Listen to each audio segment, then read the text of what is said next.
Selamat petang Bapak Ibu Saudara semua. Kembali kita akan bersama-sama menggumuli firman Tuhan dalam persekutuan doa saat ini. Kita akan memulainya dengan menyanyikan dari Kidung Jemaat 242, bait yang pertama dan yang keempat. Muliakanlah Allah Bapa.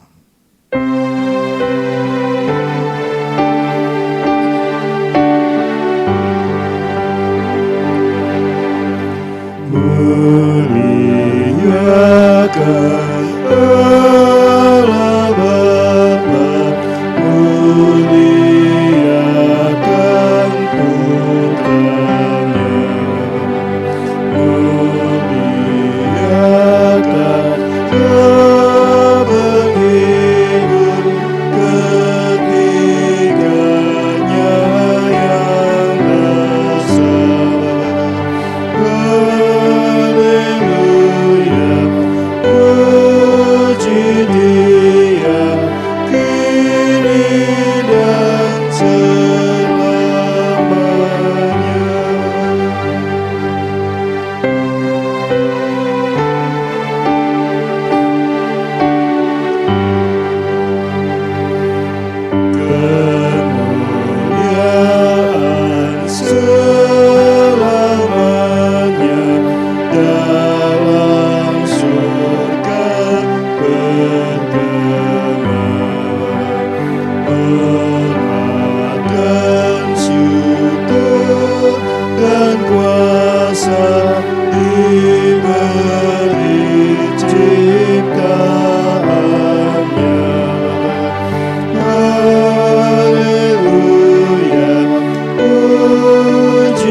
Mari kita berdoa. Di petang hari yang Engkau berkati ini Tuhan, kami datang mengucap syukur untuk berkat yang Engkau limpahkan dan kiranya Engkau pun hadir memberkati dalam persekutuan doa yang kami selenggarakan saat ini. Karena kami ingin mendengar akan firman-Mu, bersabdalah bagi kami semua, biarlah Engkau menguatkan kami, memampukan untuk mengerti akan maksud firman-Mu, dan menjadi kekuatan bagi kami melanjutkan perjalanan. Berkatilah ya Bapa, di dalam Tuhan Yesus Kristus kami berdoa mengucap syukur. Amin. Firman Tuhan terambil dari Injil Lukas 14, ayat yang ke-7 sampai dengan yang ke-14. Lukas 14 ayat 7 sampai dengan 14, mungkin Pak Martianto bisa membacakan. Lukas 14 ayat 7 sampai dengan 14. Karena Yesus melihat bahwa tamu-tamu berusaha menduduki tempat-tempat kehormatan, Ia mengarahkan perumpamaan ini kepada mereka.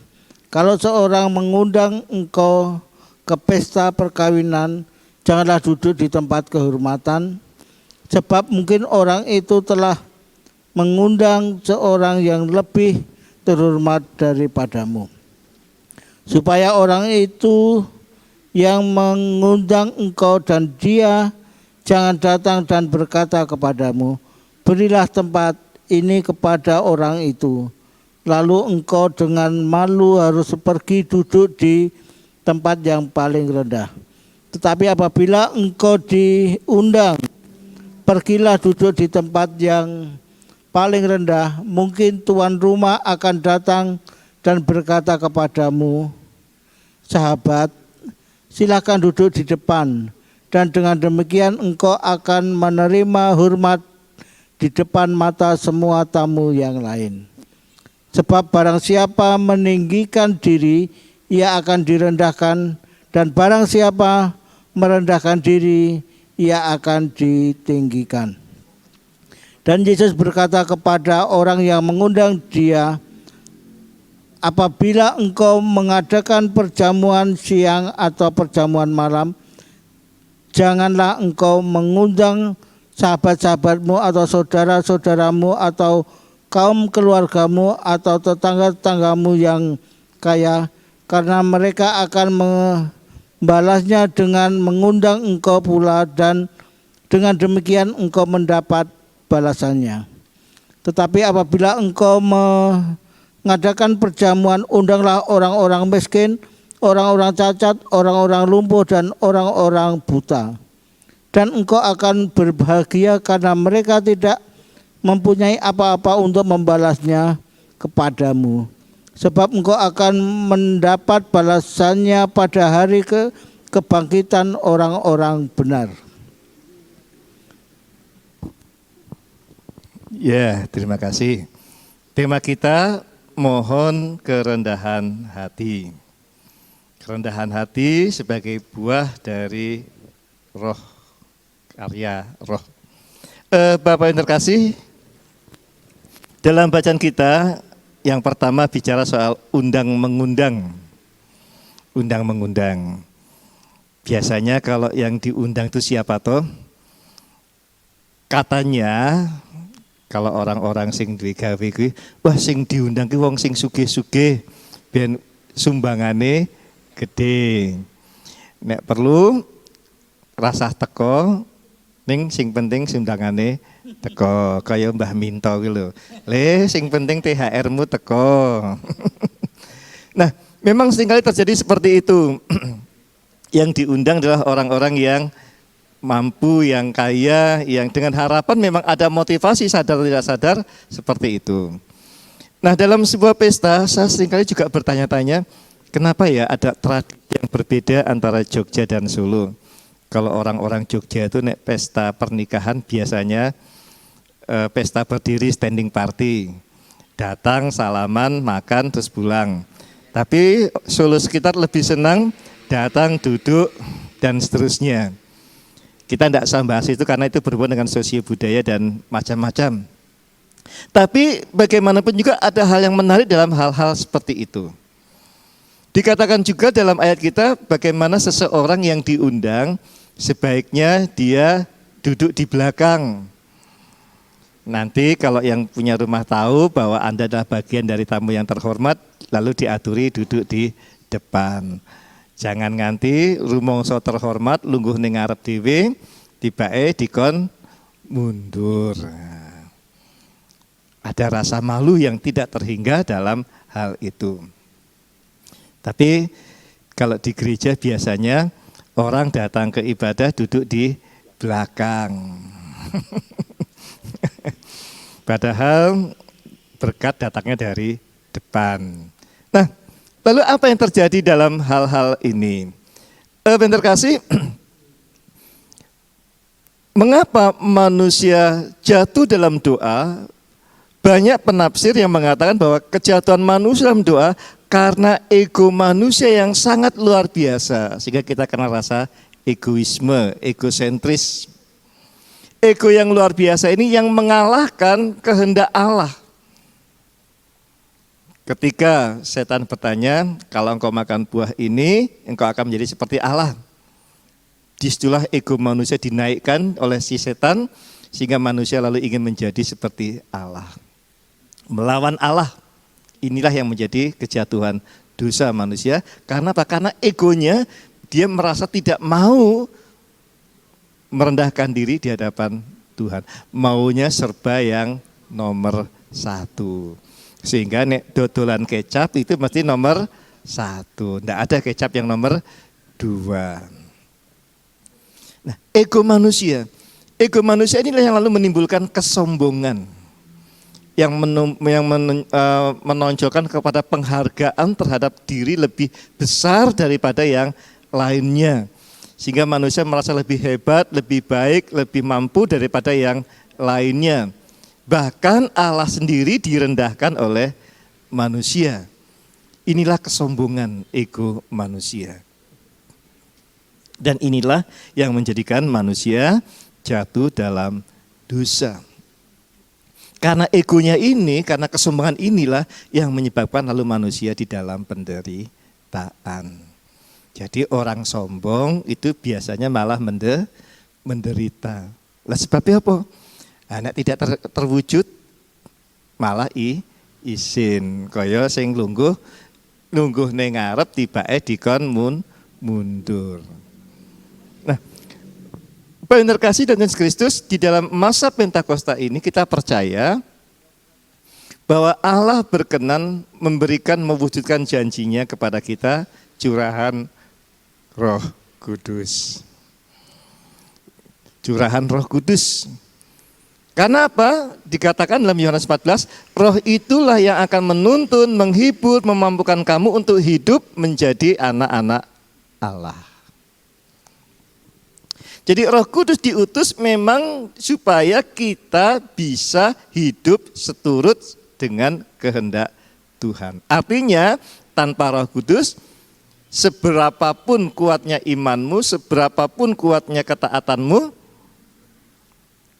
manusia pasti akan jatuh dalam dosa.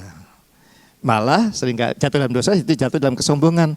Wah, gerejaku luwih apik. Wah, aku luwih sregep ning sekolah minggu, wah luwih sregep ning gereja, luwih sregep. Nah, itu seringkali orang membanding-bandingkan seperti itu. Sehingga Roh Kudus diutus memang untuk memampukan kita menjadi anak-anak Allah.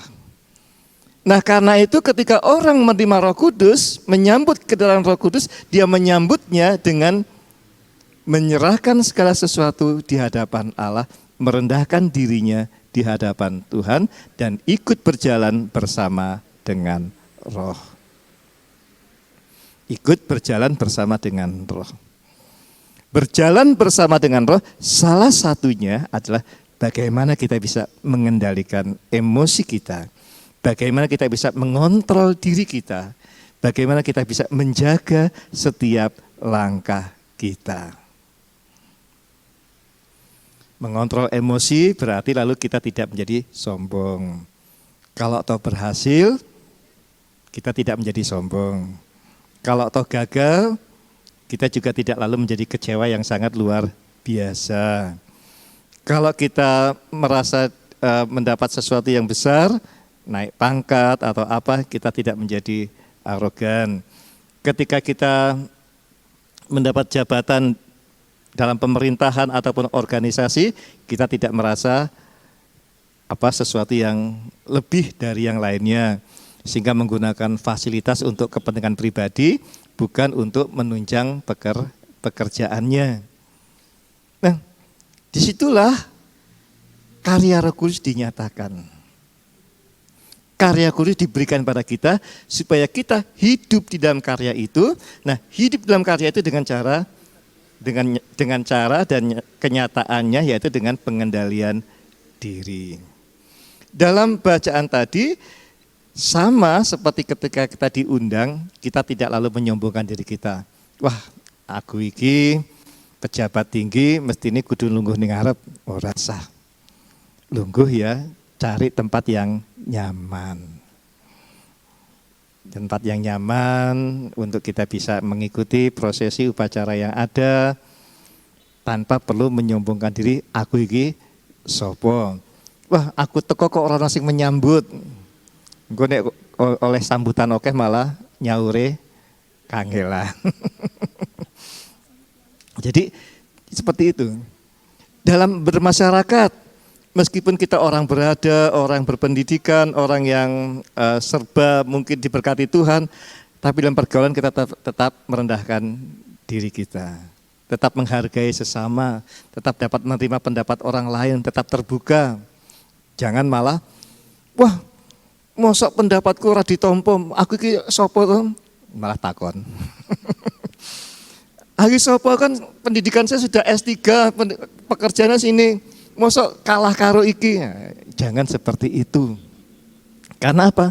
Karena dampak dari emosi yang tidak terkontrol, mengendalikan diri ini justru merusak relasi dengan sesama. Karena bisa saja Tuhan berbicara lewat orang lain. Jadi jangan menyombongkan diri. Nah, sikap dalam bacaan kita, Yesus mengajar bagaimana kita merendahkan hati kita di hadapan Allah. Merendahkan diri kita di hadapan Tuhan. Mengendalikan emosi kita, mengendalikan langkah kita, menata hidup kita seturut dengan kehendak Tuhan. supaya jangan ego kita yang berkuasa. Yang pada akhirnya kita dapat membangun relasi dengan sesama dengan baik. Itulah arti pelayanan yang sejati. Nah, yang terkasih, Roh Kudus dicurahkan pada kita. Mampu enggak kita? Jawabannya haruslah kita mampu. Karena apa? Dia telah datang, telah diberikan pada kita dan memampukan kita untuk dapat melakukannya. Karena itu, rendahkanlah dirimu di hadapan Tuhan. Janganlah engkau menganggap dirimu paling baik dan menyombongkan diri. Bangunlah relasi yang baik dengan sesama. Itulah yang dikehendaki Tuhan. Tuhan memberkati. Ada pertanyaan? Atau sesuatu yang belum jelas? Mungkin Bapak Supriyo.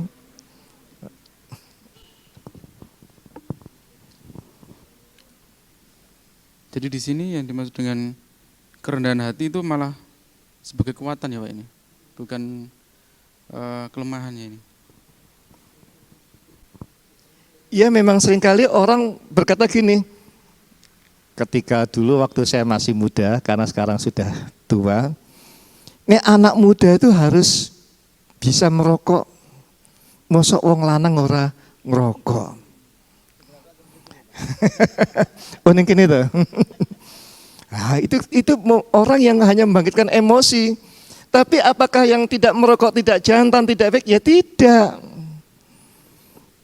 Itu contohnya. Sama dengan pertanyaan tadi, kalau gitu kalau ngalah merendahkan diri berarti bukan jantan, kalahan, ya enggak. Justru orang yang bisa mengalah, orang yang bisa mengontrol emosi itu adalah orang yang luar biasa. Dia bisa mengalahkan emosinya. Dia bisa mengalahkan egonya. Itu jarang-jarang bisa terjadi. Justru kalau orang yang sering marah-marah, senggol sitik marah, itu orang yang kalahan. Karena apa? Dia tidak pernah bisa mengalahkan emosinya. Dia tidak bisa pernah mengontrol dirinya. Jadi kalau ada orang mengatakan seperti ya biar saja, itu pendapat orang yang tidak benar. Karena justru merendahkan diri, mengendalikan emosi, mengendalikan diri itu sebuah kekuatan yang luar biasa. Bahkan di Alkitab mengatakan itu adalah karya dari Roh Kudus yang membantu kita untuk dapat melakukan semua itu. Jadi ketika ada orang bisa merendahkan diri di hadapan Allah, melakukannya dalam sesama, itulah sebuah mukjizat. Ojo isin ya diarani, wah kok ngalahan, mau ngalah ini malah luar biasa. Ada lagi? Ada lagi? Saya Pak. Tadi dalam buah roh itu ada pengendalian diri atau penguasaan diri. Apakah penguasaan diri atau pengendalian diri ini sama dengan kerendahan hati? Terima kasih. Kalau samanya ya tidak, tapi ada sebuah korelasi. Pengendalian diri itu adalah dengan pengendalian diri itu buahnya adalah kerendahan hati. Dengan kerendahan hati orang bisa mengendalikan dirinya. Jadi itu merendahkan diri, kerendahan hati itu bukan pengendalian, tapi dengan kerendahan diri orang bisa mengendalikan dirinya karena dia sadar harus dikendalikan. Jangan emosinya yang meluap-luap. Nah, dengan mengendalikan diri dia menjadi orang yang rendah hati. Ya, seperti itu kita hubungannya itu. Tapi kalau definisinya tetap berbeda. Dan dua-duanya adalah buah dari roh. Jadi orang yang bisa mengendalikan diri biasanya orang yang rendah hati. Orang yang rendah hati biasanya dia bisa mengendalikan dirinya. Ada lagi? Nah, karena sudah petang, selak buko, ya kita tutup saja, kita menyanyikan dari Kidung Jemaat 200.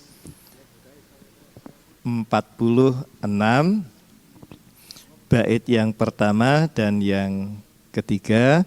Nanti untuk doa penutup Bapak Supriyo Hadi. Monggo Mbak Nia.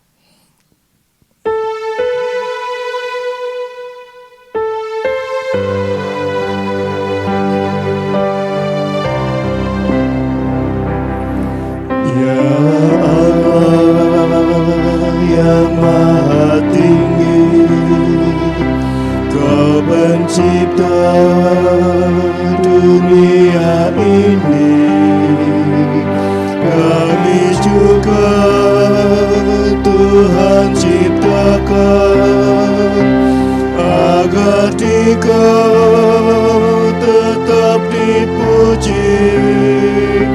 Engkau Bapa yang memberkati tiap orang yang rendah hati. Tolonglah kami sekarang ini dan selamanya.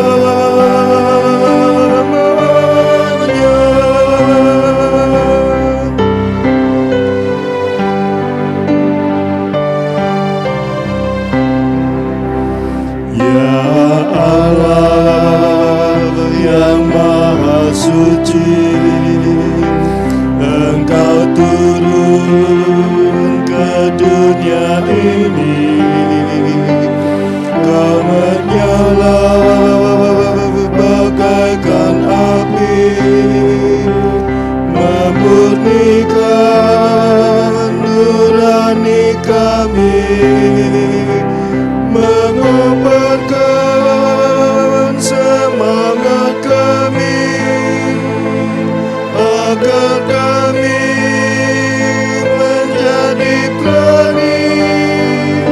Utuslah kami sekarang ini dengan kuasa-Mu.